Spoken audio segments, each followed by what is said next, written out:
Dictation अभ्यास के लिए हमारे चैनल को सब्सक्राइब करें। चलिए शुरू करते हैं। रामधारी गुप्ता खंड 1 प्रतिलेखन संख्या 23। Ready start. महोदय, जो यह बजट प्रस्तुत हुआ है वह देश का एक ऐसा नया चित्र उपस्थित करता है जो चित्र उम्मीद का है, आशा का है, सफलता का है। पूर्णविराम। इसमें नए कर ज़्यादा नहीं लगाए गए हैं और जो थोड़े से कर लगाए भी गए हैं वे इस ढंग से लगाए गए हैं कि सभी लोगों पर उसका बोझ पड़ता है। पूर्णविराम।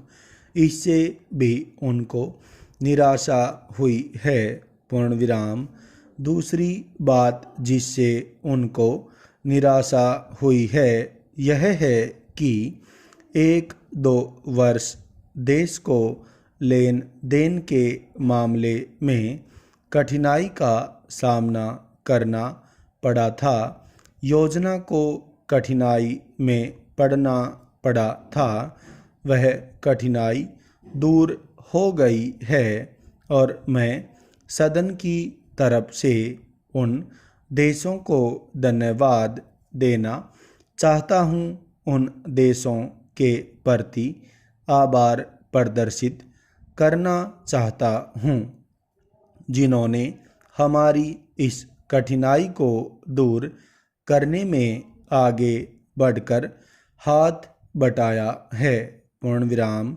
मेरे मित्रों को इससे निराशा हुई है कि विदेशी सहायता बहुत ज़्यादा और तेज़ी से पहुंच रही है और हमारी जो कठिनाई दूर हो गई है इससे उनको परेशानी हुई।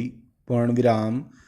कम्युनिस्ट इसलिए भी परेशान हैं कि पिछले 1-2 वर्षों में देश की पैदावार बहुमुखी ढंग से बढ़ी है, औद्योगिक पैदावार बढ़ी है। यह उनके लिए निराशा का कारण बना है।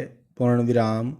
उनकी निराशा इसलिए भी बढ़ी है कि उनका मालिक, उनका मित्र हमारे देश की सीमा पर जब फौज लेकर खड़ा है और जब देश पर खतरा है तो क्यों देश की आर्थिक हालत, क्यों देश की वित्तीय हालत तथा दूसरी हालत इतनी अच्छी हुई है। पूर्णविराम। और क्यों इतनी अच्छी छवि उभरी है। पूर्णविराम। लेकिन उनकी निराशा हमारी सबसे बड़ी आशा है, उनकी असफलता हमारी सबसे बड़ी सफलता है और मैं समझता हूँ कि उनके भाषण हमारे वित्त मंत्री महोदय के लिए सबसे बड़े बधाई के भाषण हैं। पूर्णविराम। 2-3 और चीज़ों की ओर मैं आपका ध्यान दिलाना चाहता हूँ। पूर्णविराम। उनकी और दूसरे माननीय सदस्यों ने भी आपका ध्यान दिलाया है। पूर्णविराम। हमारी सरकार का ध्यान भी उस ओर गया है। पूर्णविराम।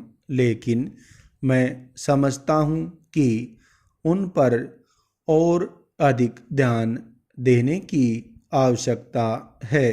पूर्णविराम।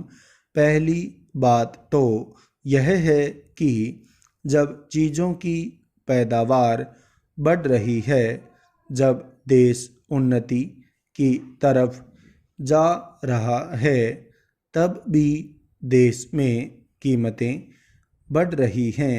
पूर्णविराम। स्टॉप।